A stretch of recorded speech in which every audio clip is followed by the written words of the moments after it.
Morning. This morning I slowed my steps and allowed silence to guide me.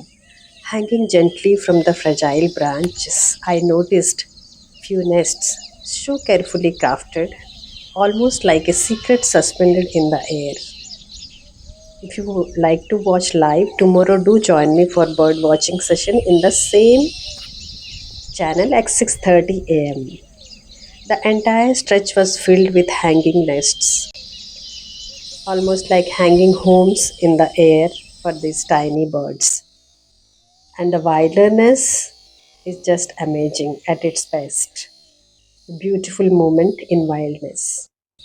I sat quietly, just watching, and a little bird appeared. The birds were returning home one by one, and this was sitting on a tiny branch. I kept watching for the bird to go near to the nest.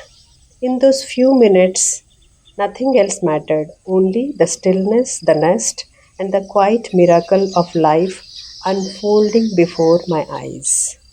The nest was strategically built on water, on a tiny branches so that cats or snakes cannot reach the eggs which are laid by these birds, and even humans cannot approach.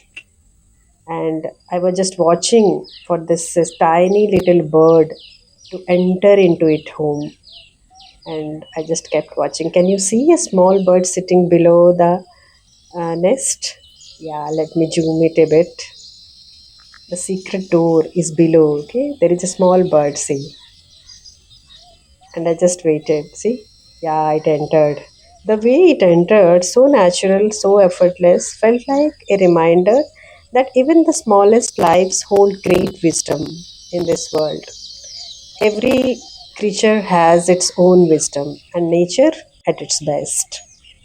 If you like such stories, do subscribe to my channel, Sripriya, a magical storyteller. Yes, I tell magical stories of nature, spirituality, and this is me.